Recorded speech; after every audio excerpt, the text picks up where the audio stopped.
Good morning. My name is Malcolm Young. I'm the Dean of Grace Cathedral. It is such a blessing to see all of you here. This is such an important topic, and so I was thinking about late into the night, and in many ways, it's the most important thing that we face as a society right now. So we're very, very blessed to all be here.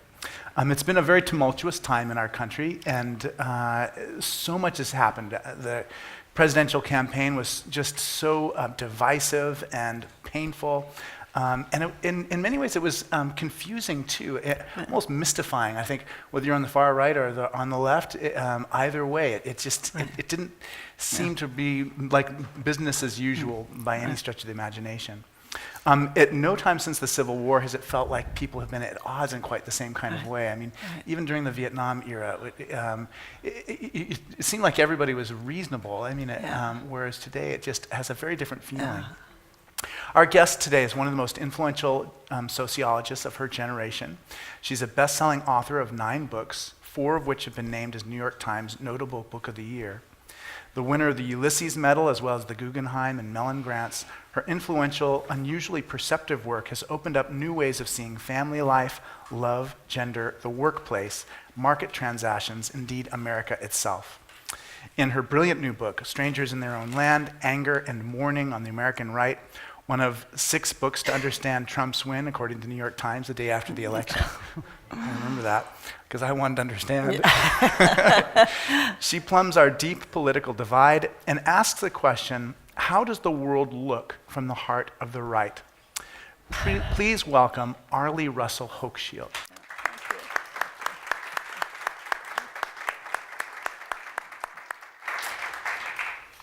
You grew up in the house of a U.S. ambassador to New Zealand and Ghana and Tunisia, and I wonder how that experience helped you to be able to, maybe see societies in a different kind of way. And then, as a follow-up question, I wonder too, when you first began to come to political consciousness, to be aware that adults had differing political views and that it affected their relations with one another. Wow.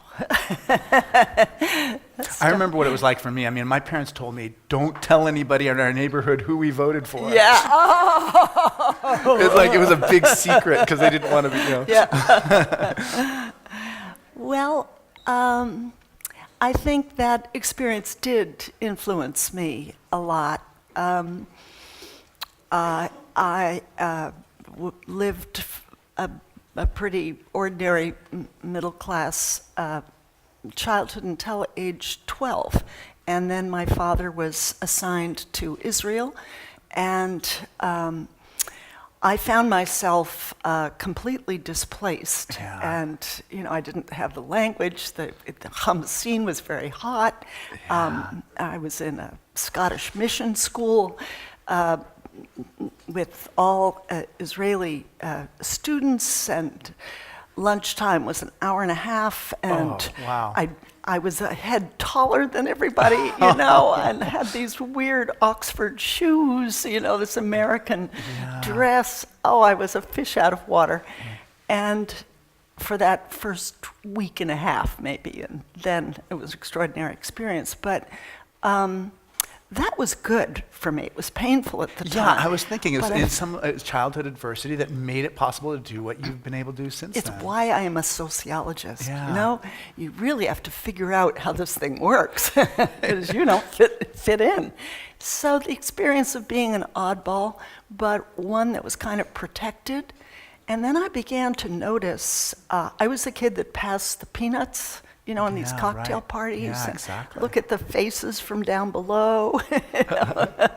These smiles, kind of, oh, this one's mad at that one. Right. This guy wants to talk to someone over here, even though he's really talking just to that person. And, there was just a whole complex network of relationships going on that I was trying to decipher.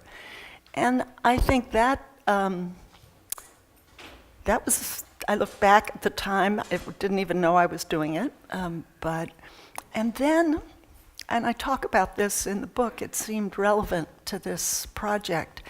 I kind of thought I was my dad's helper You know, in your child's mind, you have this, oh, I have been assigned the job of really befriending, you know, the stranger and, you know, the people that spoke a different language You and were looked his different. helper. And It was a family business, It was and a you were helping out, just in the same. Like in the corner store, you'd be like, That's the right. clergy kids do that That's right. too. I'm a little. Go talk to that kid. He doesn't know anybody I know. here. That's right. That's right. Well, that was me. You know, I was his helper. Did he actually ask me to help? No, I'm sure not. And why do it? Well, that wasn't something I had thoughts about at 12.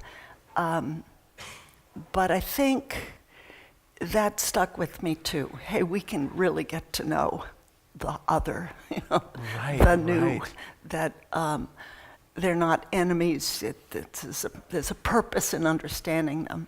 So you really hit something that I think has formed me as a Yeah, person. definitely. And I wonder too, just about you, kind of your political consciousness too. Did you come back to the U.S. for college, and how prepared were you to understand? You know, it just seemed like there was less at stake between the Democrats and the Republicans seemed more similar before. I know. And so I wonder, you know, how that was as you first started noticing differences in different How the political politics parties. got into it.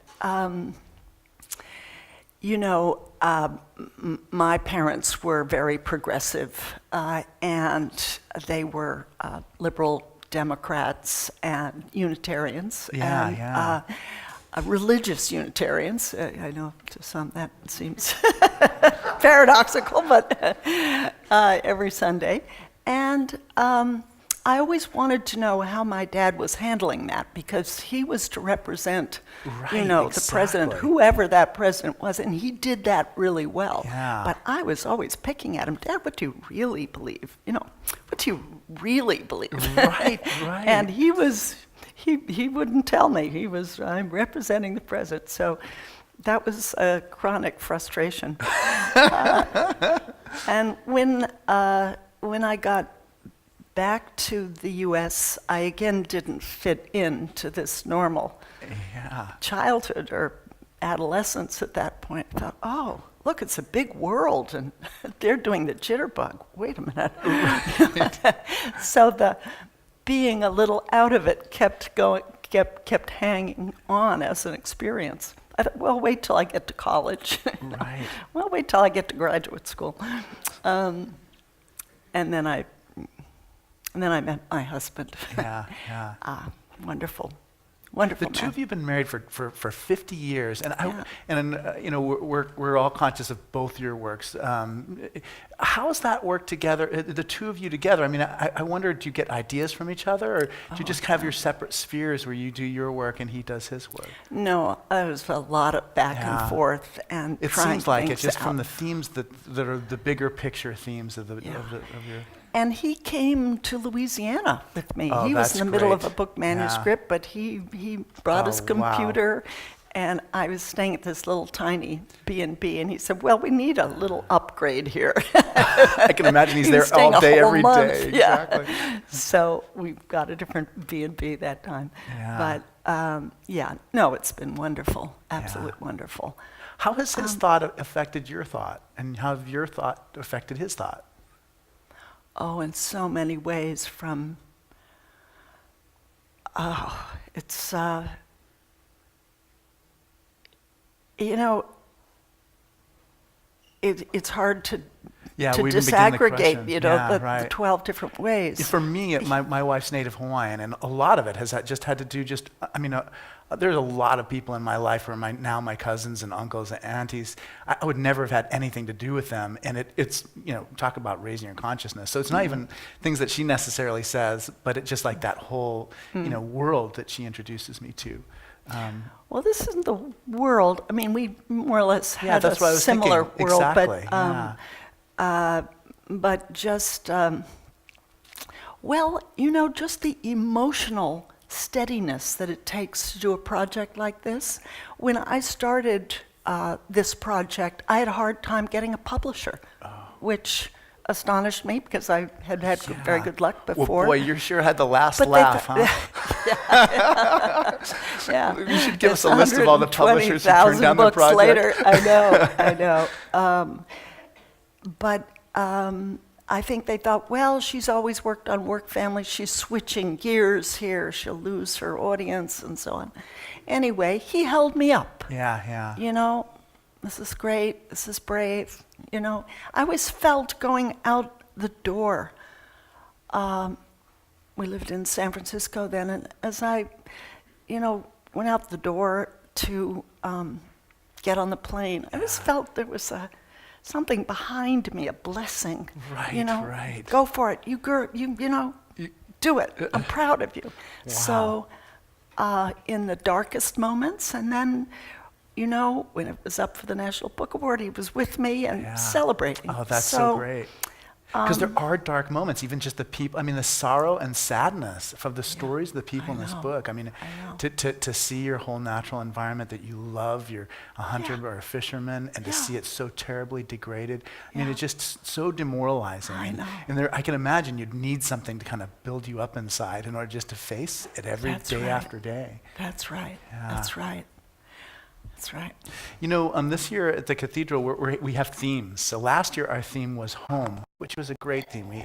We learned so much about what the Cathedral, what's special about the Bay Area, and it was homelessness was a big part of our conversation too. Yeah. This year our theme is the gift, like Lewis Hyde's book, The Gift. Oh yes, I love that book. Yeah. I thought. It just seems so resonant with your work too. How do you think it's important for people to understand, non-market exchanges? How much more important is it that to understand that now that the Trump administration is underway? It seems like gifts may have a different role in our life, or maybe we need to be more aware of that gift economy. Yes. I set out, getting as far right as I thought Berkeley, California was left. Let me just go there and open my eyes and take my alarm system off and really permit myself curiosity about people I knew I was very different from. And I guess I thought, I'm not sure they're nice. I'm prepared for that. What if they don't give gifts? Right.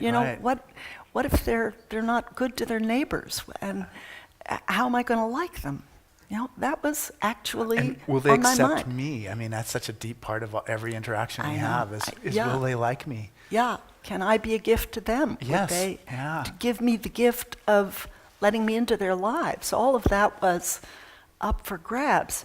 And a source of doubt for me because I'd read Ayn Rand. Yeah, right. I thought, oh, Jesus. God bless you. Could you give me a summary of that? Yeah.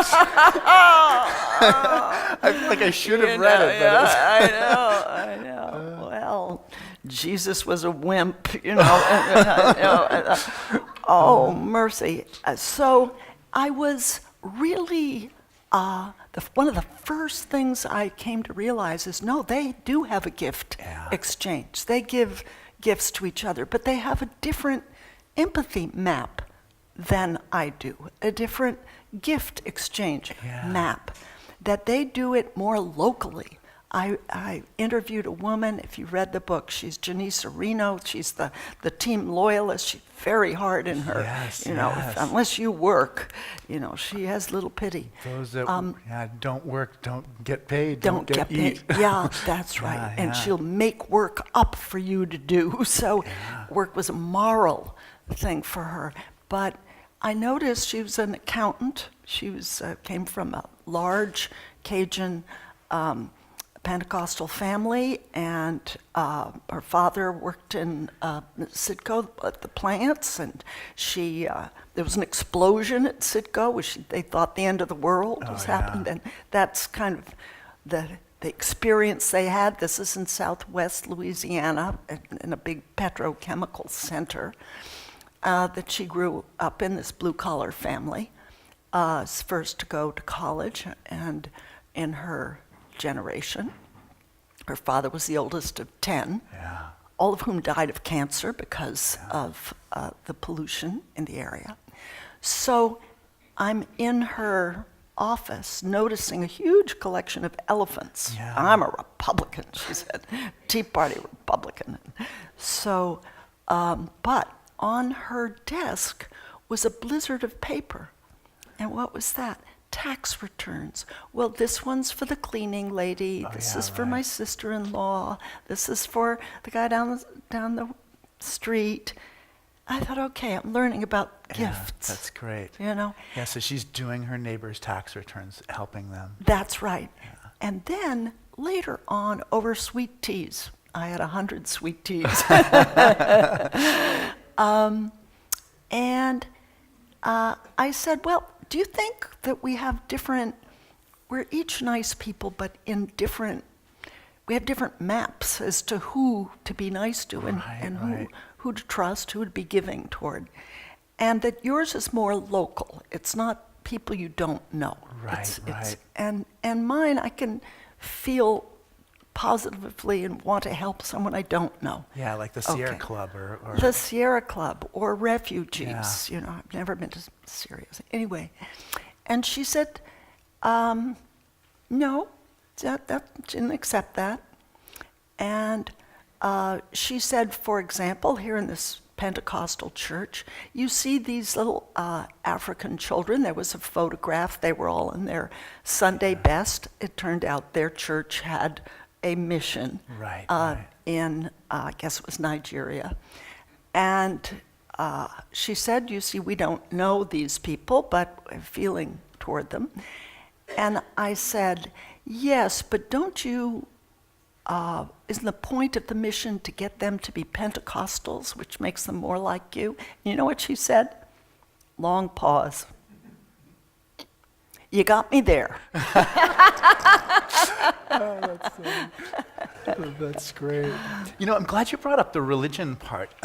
You know, there's so much to explain. I intended to explain more about the book, but we will in a minute.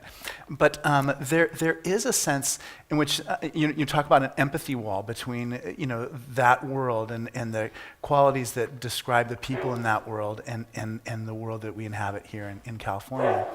And I wonder sometimes just about those categories that don't fit. Like, so here we are at Grace Cathedral, which on the one hand is a religious institution, wholly dedicated to the glory of God, and yet its approach is so different than, our ideals with regard to marriage equality and refugees and, our social justice initiatives just in the city, our work with homelessness, with people with AIDS.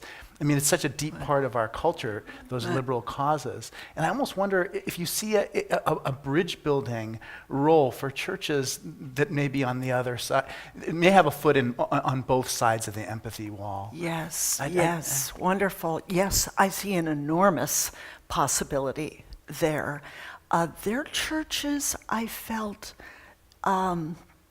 had become little cities, that provide many services, but they don't even call them that, help them in many ways. They already tithe 10%. Yeah. And we don't need a government if we've got this. And I felt the churches helped them deal with catastrophe, with that big explosion, with death after death, unusual cancers for children that could have been solved. Yeah. That progressives would say by, stricter regulation of these big petrochemical plants. But the church said nothing to say about that. They were very conservative on that. A big silence about pollution, but they helped people deal with the illness and the consequences of that political position.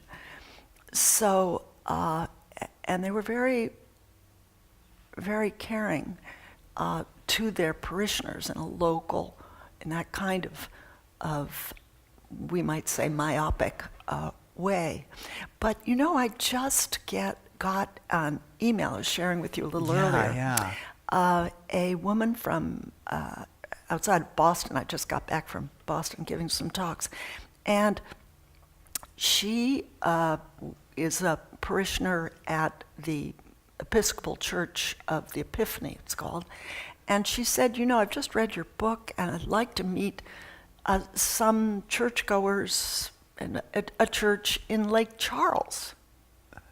I thought, Lake Charles, wonderful. Louisiana. Lake Charles, Louisiana. This is the place where I interviewed some 60 people, 40 of them, hardcore Tea Party and later Trump supporters. And so I emailed one of the people that is in the introduction to the book, Sharon Galicia. She's also the subject of a cover story in Mother Jones magazine. And so, Sharon, hey, I've got this email. I don't know this woman. Right. But here's the thing. Are you up for an adventure? She said, great. Yeah. May I write her right away? So this can happen. Yeah, well, you're an example of that, of bridge building. All of a sudden you have this network of connections, people you love and care for, so far away, and they too, it does break down to the distrust to know someone who is on that other side of the empathy wall. Right. That expression, empathy wall, is completely part of my understanding of the world, by the way. It does a wonderful job of describing how hard it is to put yourself into that other person's shoes and even really feel a sense of concern for them. And you know what? It came right back to me. They were empathic too. Yeah. I'll give you an example. There was one woman who was a wonderful gospel singer, Pentecostal church. Her husband was the minister at this big megachurch. And I was meeting her at a meeting of the Republican Women of Southwest Louisiana. And there were rifle, exactly. Raffles for a certain kind of a rifle. Raffle for guns. A rifle for guns. We have raffles for bottles of wine in California. Oh, I love a gun. And this woman was sitting at the table, and she said, "I love Rush Limbaugh," the conservative radio. Exactly. And I think I might have taken a little gulp. Who I think has just contributed so much, just the decline in the civility of our conversations with it. In a way, Donald Trump is the natural extension of that trajectory that we. Exactly. So that's what would be going on in my heart. Well, it did. But then I had a little second thought. Okay, empathy wall. Exactly. Alarm system off. Right. And I said, but Donna, I'd love to have sweet teas with you because I'd love to learn more. Right. And everywhere I went, I said who I was and all what I did, why I was there. So we had sweet teas, and she went into. This was a day later, and she went into it. She said, "Well, I love Rush Limbaugh because he hates feminazis, who are these mean." I thought, good. Exactly. Hope she hasn't read me. And environmental wackos, Right. That's the two of us. Yeah. Why do you two? So, gosh. And so I'm listening. Well, what do you mean by feminazi? What is such a person? And environmental wacko. What is that for you? And so after we were going for a while, later, she said, "Was that hard to hear me say that?" Yeah. I thought, whoa, wow, she's watching. And then I said, actually, no. It wasn't hard at all. I have my alarm system off.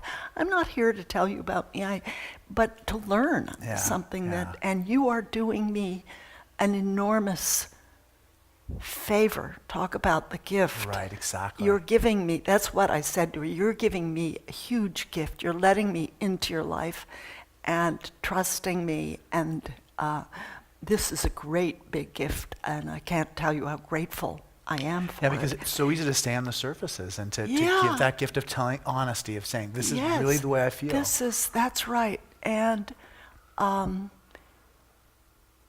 you know what she said back? She said, I can take my alarm system off too. And then we had that in common. Wow. Okay, let's start there. Right. We can do that, Talk underneath our politics in a way. Was wonderful. Yeah. Oh, It yeah, that's was a great. gift, and Oh, that's super. I'm the recipient of a great gift. Yeah, exactly. I think one of the most powerful parts of the book, I think it is when people say to me, have you read this book? We all talk about the same chapter. And that's the chapter where you talk about the deep story behind the people that you met.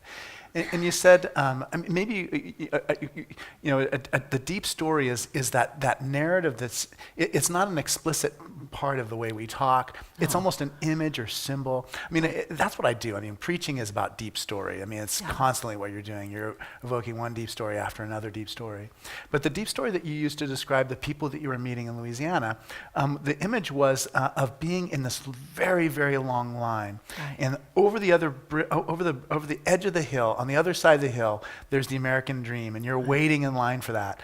But you're right in the middle of everything. There's tons of people ahead of you, and there's tons of people behind you. And you can look back and feel sorry for the people who are behind you and kind of wish that you were further ahead. And you said, and what it feels like is that someone is taking people from the very back of the line and moving them ahead of you. And that person who's moving them ahead is Barack Hussein Obama, is taking those people from behind the line and cutting ahead of you. Mm-hmm. And you even tested it by talking to the people that asked them, is this what it feels like to be in America today? And that image was very powerful for them. They said, you read my mind. I live your metaphor. Right, exactly. I last night was at a gala. It's like gala season, so I'm going to a zillion of these. But I was talking to a woman, and she just couldn't get past her empathy wall was so big. She would just say, but they're wrong. Well, that's not, right. I mean, African Americans have been treated so badly. So what would your response be to my friend about the deep story part, and then, the connection of the deep story to the facts, Yeah, the facts. Yeah, I do have an appendix, by the way, Appendix 3. Check it out. It's the facts. I like the way that you keep referring to the appendix. Yeah. The conversation about race stopped at about 1960. Yeah. It just didn't go beyond that. I think that's what I would say, that after we build an empathic bridge, we have to start the conversation there. I'll give you an example. That's wonderful. It reminds us that all those things that we just pushed down below. Brian Stevenson was here this week, the person who helps get people off death row. Talking about basically saying, well, where are all the monuments to lynching? Where are the museums about slavery in America? Right. If you go to Germany, you'll see a Holocaust museum. Well, where the heck are the slavery museums here? Yeah. And in a way, the pollution that you described, you wouldn't think that the environment and race are related, and yet they are in all these different ways. Let me give you an example of how race came up and why I say the conversation stopped and we'd have to go back to that moment. I was out fishing with a guy named Mike. He was born on a sugar plantation, the Old South, and had always worked in oil, sort of the New South in his adulthood. And he wore a big Tea Party T-shirt, Louisiana Tea Party, voted for Trump. And he loved nature, a big fisherman and so on. And so we were out in this boat fishing, which is the best way to interview people, by the way. I agree. It's like being on a long car trip. How about race, Mike? You can't go anywhere. Yeah. And he said, I'm a reformed bigot. And I said, what's a reformed bigot? Well, I think a bigot is someone who uses the N-word or hates blacks. Quite a narrow definition. Yeah. And I've never hated blacks, but I did used to use the N-word in the 60s, but I stopped. Blacks used it for themselves, but I stopped. Now, if somebody uses that word on my Facebook page, I unfriend them. Yeah. It's offensive to me. So I used to be like that. I'm not now. And I said, what was integration in your high school? This is in Donaldsonville, Yeah. Louisiana. So Louisiana's a boot. And the lower loops of the Mississippi from Baton Rouge to New Orleans are now called Cancer Alley. Oh, yeah. It used to be huge sugar and cotton plantations. They've been bought out by Monsanto, Dow, Citgo, all these big companies that sometimes have their meeting in the big house, big home. Right, house exactly. Of That was of the old interesting, too. plantation, and it is a new plantation system. Yeah. Really, oil is the new cotton. And anyway, he lives not very far from there. Donaldsonville is pretty close to the lower loops of the Mississippi. And he said, well, when they integrated my high school in Donaldsonville in the sophomore year, there were 1 or 2 blacks, and by my senior year, half the class was black. And I asked him, did you make any new friends? And you know what the answer was? Long pause. And he said, you're making me think. Yeah. So there. I mean, one would have to go back Right, to the right. conversation you would have at a moment like that and slowly pull it forward. Right, Yeah, they're wrong, of course, Right. I believe. Yeah. But they also, what competes with an openness to that realization for a guy like Mike is his own sense of being a minority group. Right, exactly. His own sense Right. of being demeaned as a redneck. Right. And his own sense of being invisible, and that the struggles he has had as a plumber's son, a 5th of 7, we didn't know we were poor, kind Right, of right. thing. You said that over and over again. Yes. Oh, I heard that a lot. And, working summers to put himself through college by putting down planks in a bayou, sort of swampy, mosquito infested swamp, so that you could build a kind of an oil platform, Right, a drilling right. platform, do a lot of drilling in the water there. So, he had a kind of a stoical thing. Yeah, you have to, life's a struggle, but he didn't feel that was seen or appreciated. He thought that liberals on the coast saw him as in this backward, kind of swampy South, that he must be stupid and ignorant. And so that was deeply offensive Yeah, and to you him. mentioned even just like cultural representations of Southern people as being part of that problem. Yeah. It's interesting. When I do talk to people who are in that world, I do hear a lot about the elites, the politicians don't respect us. They don't listen to us. We've been invisible, and now we're not. It's funny. It's just like about personal identity, Yes. and it gets so mixed up with policies. Yeah. And I especially think, like the EPA. I mean, so it's one thing to feel like you're invisible in the South, but it's another thing to say we're going to cut the EPA by 1/3. So I just maybe you can talk a little bit about the Great Paradox, and I mean that's the epicenter of it. I mean, It is. If the EPA gets cut by 1/3, we're all going to be deeply affected by it. But I mean, if you're in southern Louisiana, I mean, you're going to be affected by it more than almost anyone I can think of. I know. And think of this guy, Mike, for example, who loves nature. He loves fishing. And he couldn't get any time to go out Right. fishing. That's what you said. His He had- first year, he didn't get any time off for his first 5 years, and then he gets a week off, and then he gets 2 weeks. His whole life, he's been waiting to retire so he can spend a normal Finally. working day out in the natural world. And you know how he talks about fish? I always knew that fish had eyes and a mouth, but I didn't know they had a face. Yeah.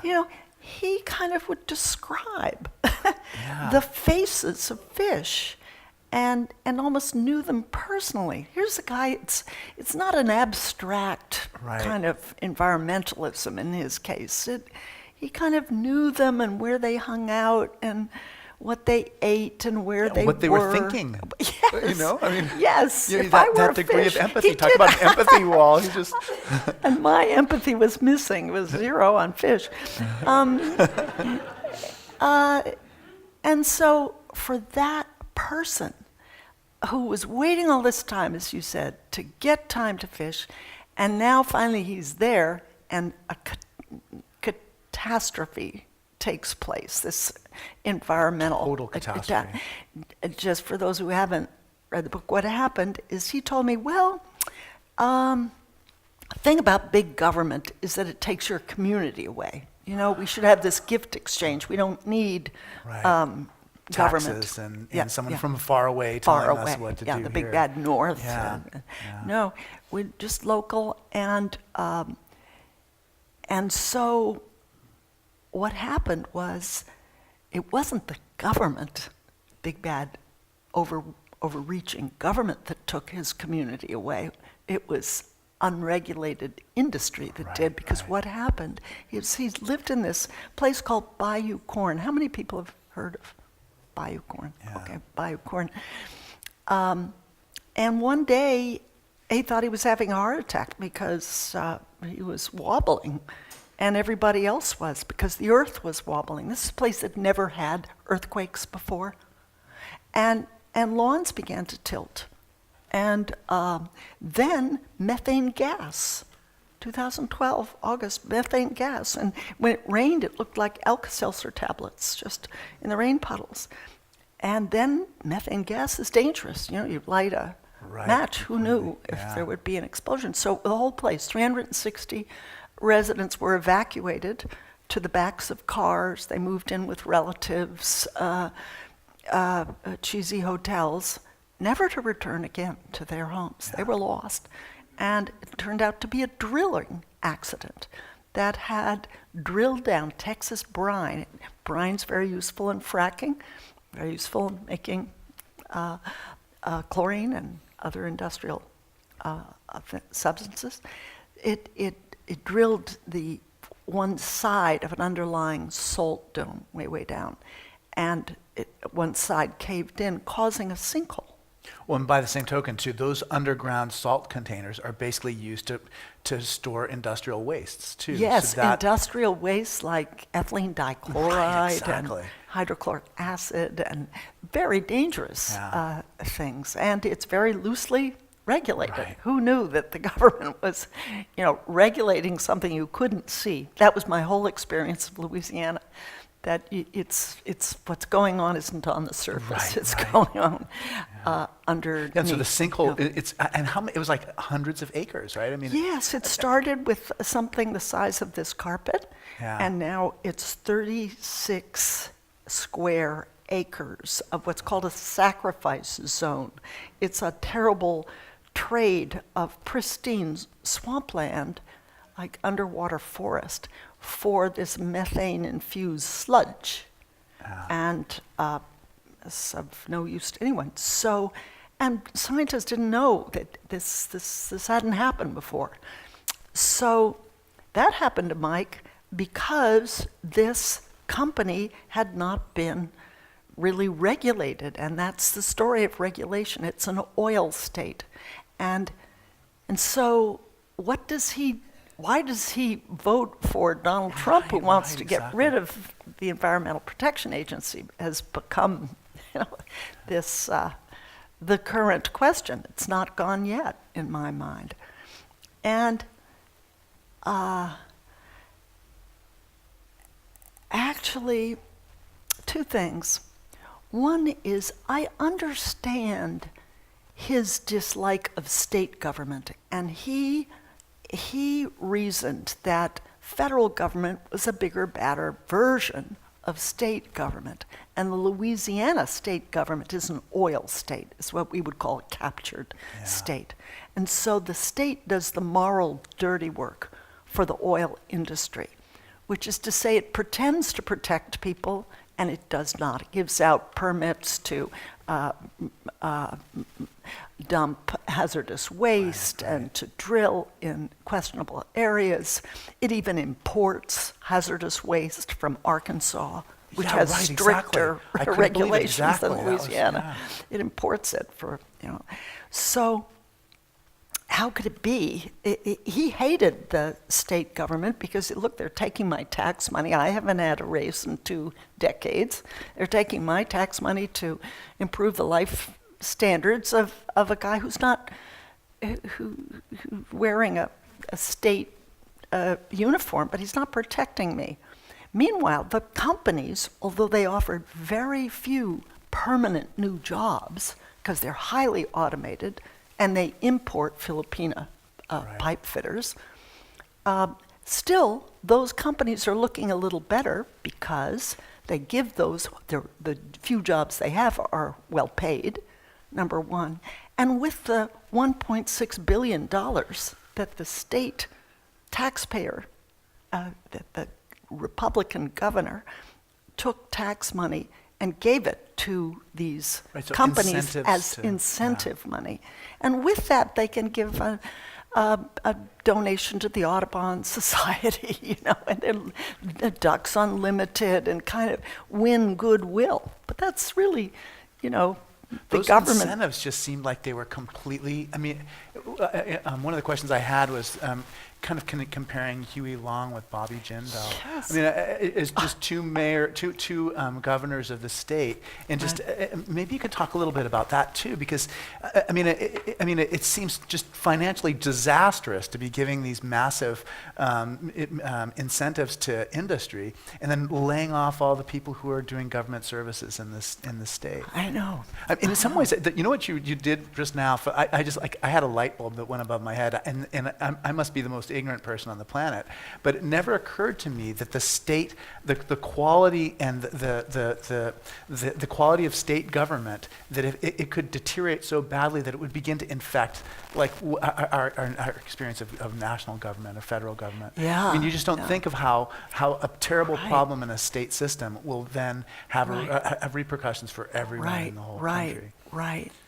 And those states that are taken over by industry tend to be Republican. And one finding of my book is that it is the red states that are the most polluted. Right. They're the most polluted states, and they have lower life expectancy. So it is you would think their self-interest to try and figure this thing out. Yeah, and that's part of the problem too.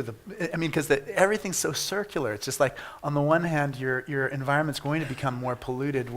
I love that the study that you talked about. I can't remember the name of the person who said when industries are looking for places to locate their oil refineries, yes. they will look for a particular demographic of the people. That's right. And then that's sociology, practical sociology. The least resistant personality exactly, profile. Yeah. They would be Republican, they would Yeah. be rural, they would be small business, Extractive lower energy middle class. industries. They would be ranching, Catholic, yeah. Catholic, exactly. Yeah. And they came to where it was the least resistant. Yeah, but where are things going now? Will people just forget about what that governor did, Bobby Jindal? They don't like him, but they're not looking at it. We know things and that we admit we know, and then we know things and we bracket them. Yeah. We all do that. Yeah. And they do that. Yeah.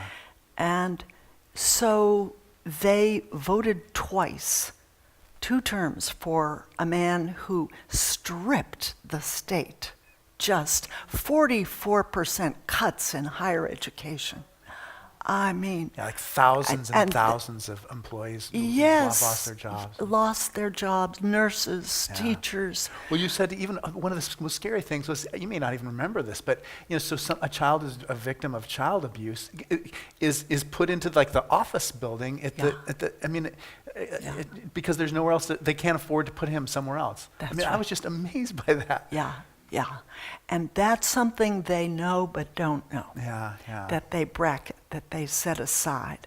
It's so important for us to pause a moment on this setting aside. Something it's kind of tacit knowledge. Kind of just, in the shadows of your consciousness. And so they don't feel good about it, but they blame him for something else. Oh, he was running for president from Louisiana, from Baton Rouge. He didn't really care about us. It wasn't the logic of what this man did that bothered them. But they did vote for a Democratic Right after I noticed that.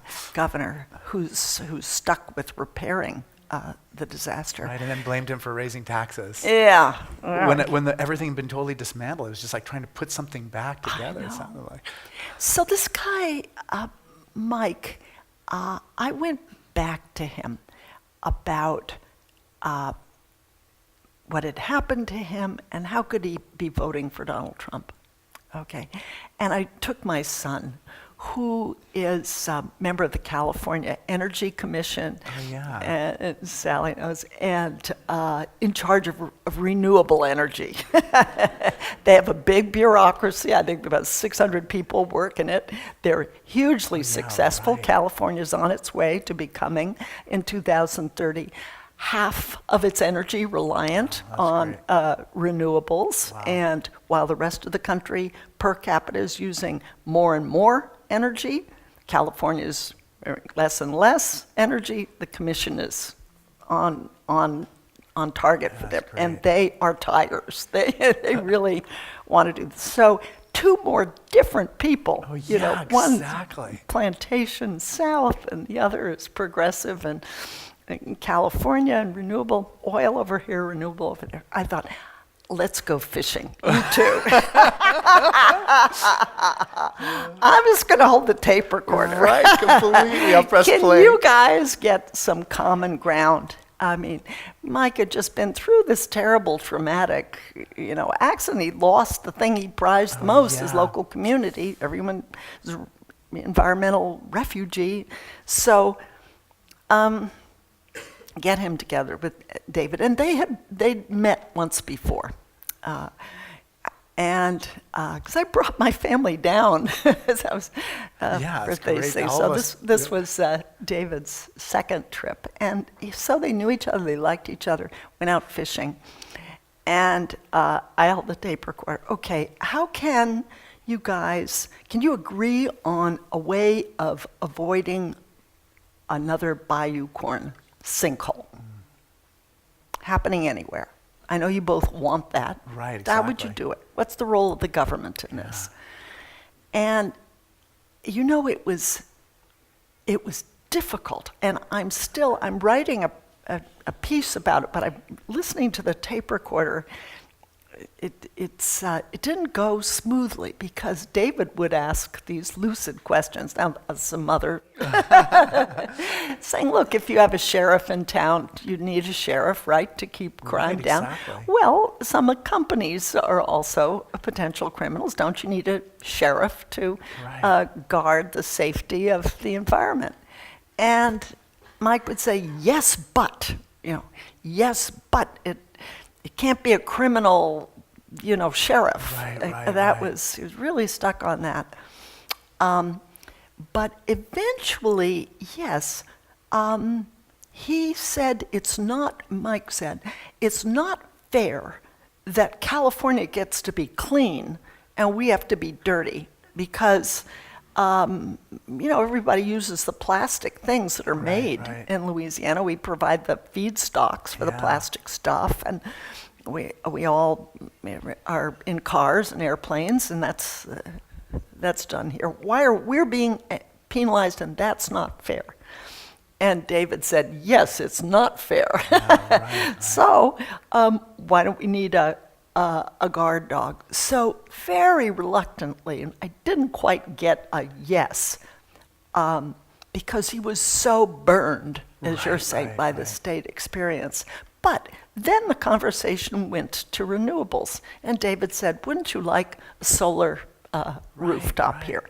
And Mike said, yes, I'd love a solar rooftop. That would be great. And I'd like one on my boat and my motorcycle. Solar, let's do it. And David said, yes, but how about some government incentives for that? because, China, with whom we're Right. in big competition, is really subsidizing the solar energy, and they've kind of, for the moment, stolen. And Mike, well, yeah, like that. And then David said, and also it would mitigate the effects of climate change. No, no, you can't sell it to people like me and my people here. No, we feel like that's a made-up hoax. And then the sweetest thing Mike said, but if you do want to sell it to people, here's how you do it.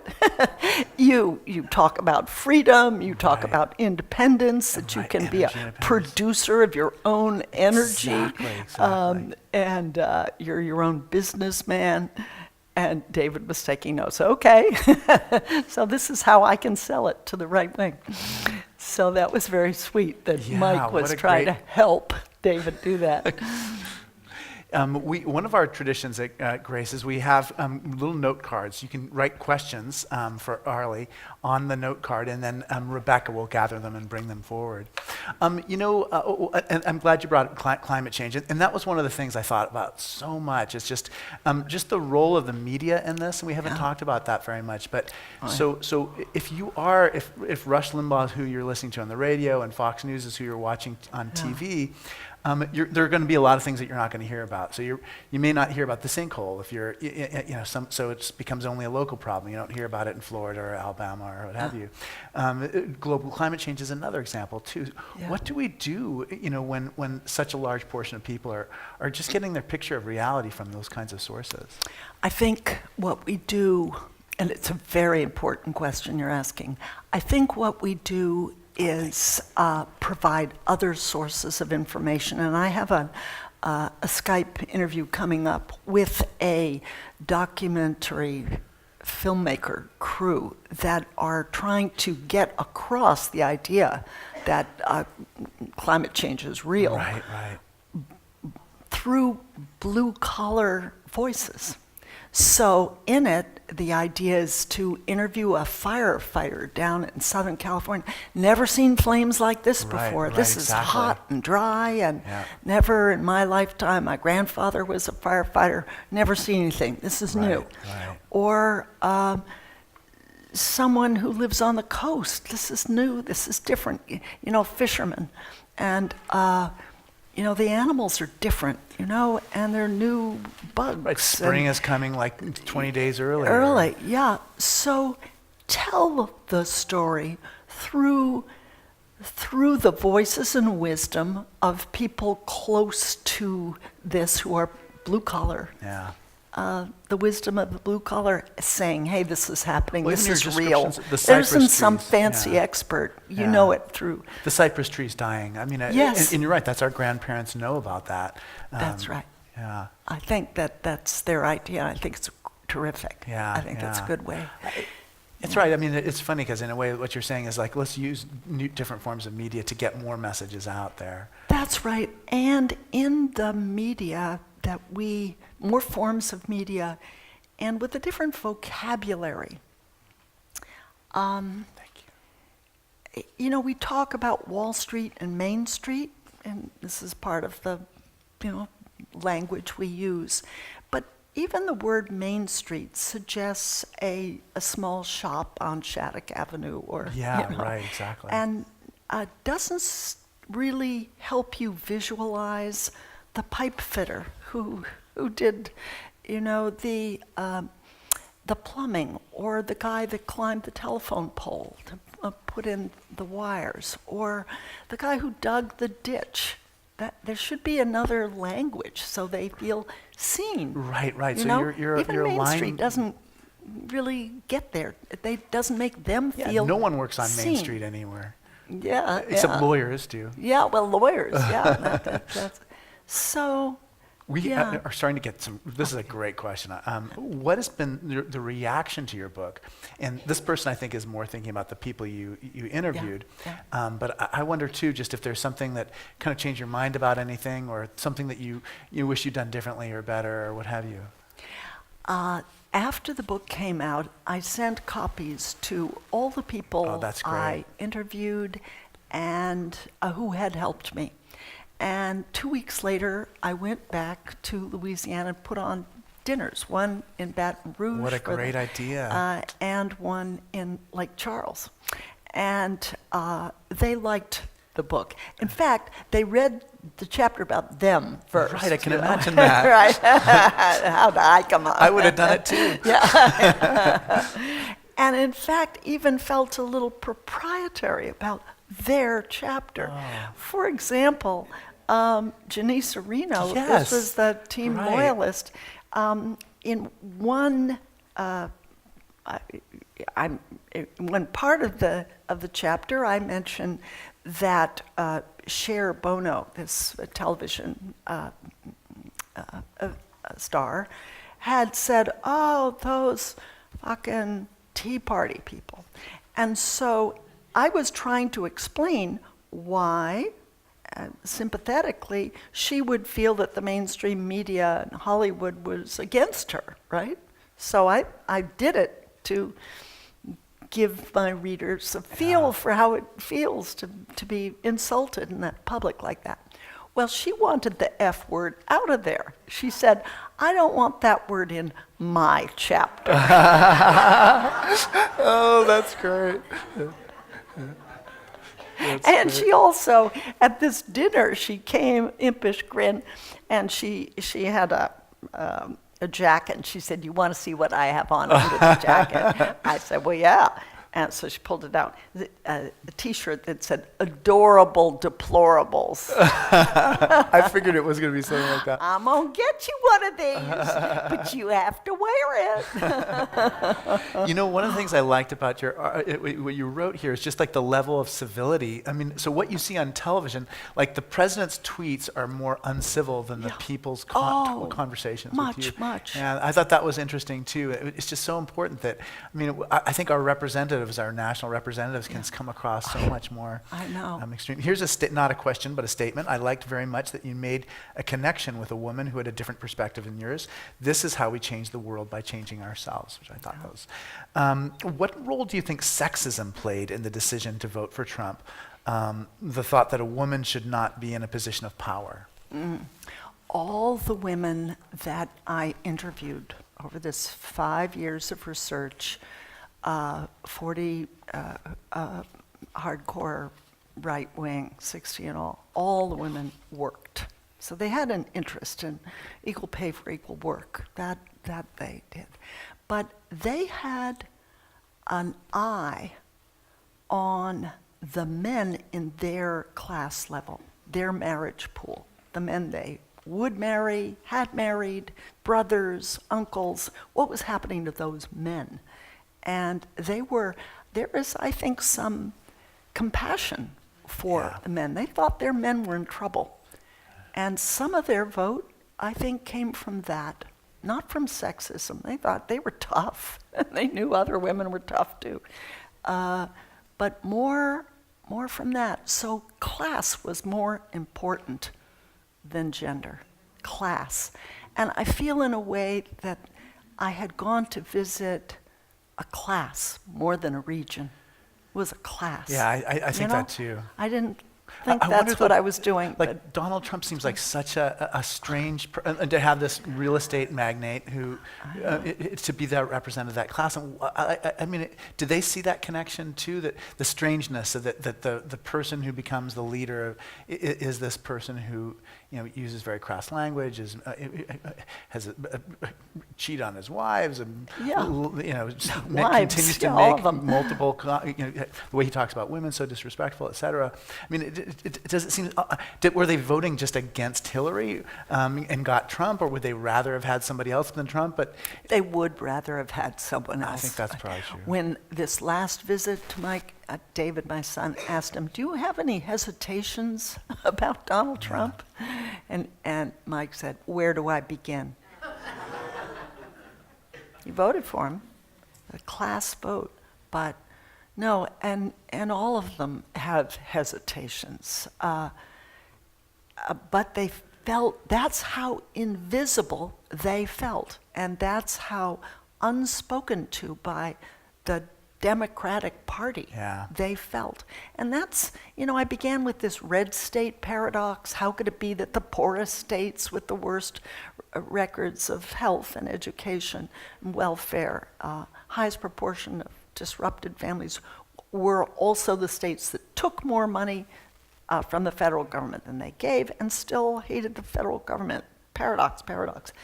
But I ended up with a blue state paradox. Yeah. Really, how come the Democratic Party, the party of the working man, the working woman, is losing droves of working men and women? What are we not doing? Right. That's the question that I think is on, blue state progressives. That's in front of us. It's on us to solve that one. Yeah, it made me wonder too, just about the people losing so much faith in like the EPA. Is there something the EPA should have been doing over the last 30 years? Yes. So that this massive lack of trust. That's right. Yeah. That's right. Your book is one of a number of recent ones to help people on the left understand those on the right. I don't know of any that make an effort to explain the left to the right. I suspect it's a lack of interest. Did you perceive any curiosity or openness among your Tea Party friends to understand where we are coming from? Interesting. Not much. Not much. They were very eager to be understood. I thought this would be difficult to do. But they said, well, I'm glad you're coming. We're the flyover state, and I want you to set them straight. Your people don't understand us. And they think we're ignorant and prejudiced, and you get word back. So they were assigning me the job of being a messenger. So that was already interesting and a gift. No, not as curious about us.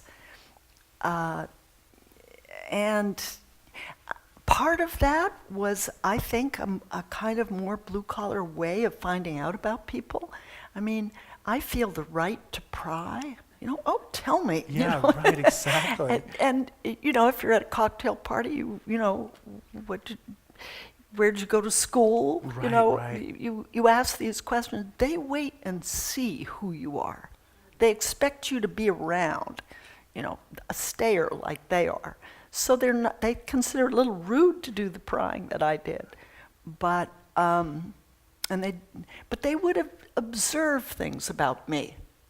It wasn't that I wasn't observed, but that they didn't pry. So that is kind of the shape of their curiosity, their expression of it. But no, there wasn't a great deal of curiosity back, and I don't know of an equal and opposite book. But I will tell you that I had a recent experience, because one of the people I interviewed is Sharon Galicia, who sells medical insurance to the guys in the plants and the dreary outskirts of Lake Charles. And she voted for Trump, big Tea Party activist, and her 17-year-old son loves Bernie Sanders. She's a wonderful mother because she isn't threatened by this. It opens up conversation. That's great. Good for her. So I was having dinner with her in Lake Charles, and I said, well, if Bailey's interested in Bernie Sanders, maybe y'all should come up. I'll show him Berkeley. Right. And she did. They did. Wow. She and her two kids were our guests 3 weeks ago.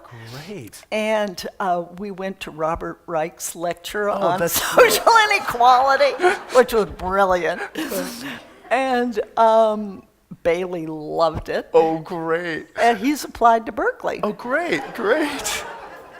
So, but in the course of it, I've teamed up with Joan Blades, the co-founder of MoveOn.org, and she's a mediation lawyer who started something called Living Room Conversations. You get left and right together, and you break bread together, and you see if you can find common ground on a particular issue. Right. So we had a living room conversation in our living room, and Sharon and her kids were there, and another right-winger. So it was really, and at the last night, Sharon said, I want to do a living room conversation when I get back to Lake Charles. Yeah. And Bailey, the son, said, and I want to write an editorial for the school newspaper that he was the editor of, on the environment in the area. Wow. So I thought, and this is the one that wants to get churches together. Right. So it's within our hands. You know what I would love to see? Okay. Wouldn't it be something if we got all high school seniors on the coasts to be hosted for 2 weeks, let's say, the families of a high school senior inland. Inland goes to coast.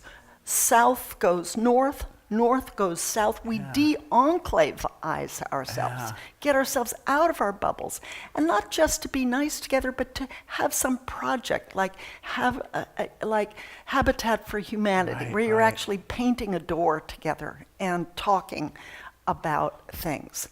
And I'd love to see that happen. Yeah, that's great. That's like an exchange program within the country. Yeah. Yeah, I was giving a talk at Harvard Business School about 4 days ago. I said, look, you guys are really practical. Could you make that happen?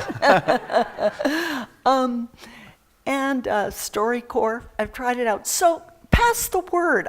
Wouldn't it be a good thing? It isn't just, I think, a feel-good thing. I think there is a pragmatism behind that idea. And here is my thought, that in the next 4 years, it is quite possible that some disaster hits, something that of a military nature hit, and that President Trump calls a state of emergency of some sort, and divides, as only he can do, the patriots from the seditious, right? He's already done that with mainstream media. He said that the New York Times, the Washington Post, CNN are enemies of the American people. These are words out of our president's mouth. So if he can divide the media like that, couldn't he do that with the population? This is just speculation. Dark speculation, but I think there's some reason for us to entertain this possibility. And should this happen, wouldn't it be great to have 1,000 bridges? Right. To break up the paranoia. Because what he's doing with his tweets is an end run around our source of information. Right. And feeding into a paranoid channel and paranoia is really something that catches on among people who feel powerless and who are less educated, and that's just who he's got. Yeah. So we have to, that's the new challenge for us. And one way of addressing that challenge would be to get these bridges through churches, through schools. Yeah, the churches are a great way to do it. I mean, our bishops all meet a few times a year. I mean, there's a way in which the church can have a role in this. And I'm so glad that you got that note from Epiphany. I don't even know, do you know what town it was in Massachusetts? I don't, it's in my email. Yeah. We're so grateful to have you. There's tons more questions. I know that you'll be signing books here. But one of the challenges for you, I'm so glad you gave us a challenge, is would you be able to write a book that could explain the liberal progressive view? Or would you even be interested in it? But we're so grateful to have you. We're going. The forum will be taking a break for the next 2 weeks. Next week is Palm Sunday. The week after that is Easter. But after that, we'll be meeting with Jose Quinones, founder of Mission Asset and a MacArthur Genius Fellow. You're welcome to join us at the 11 o'clock service upstairs. We're a house of prayer for all people without exception. And we also rely on your support too. So if you can give us a donation, please make a gift on your way out. And then finally, I really do hope that all of you have a chance to read this important book. I mean, it's at every public library I can think of, and it does open a door that I think is very important. And we're so grateful for you for your work on this. Well, thank you.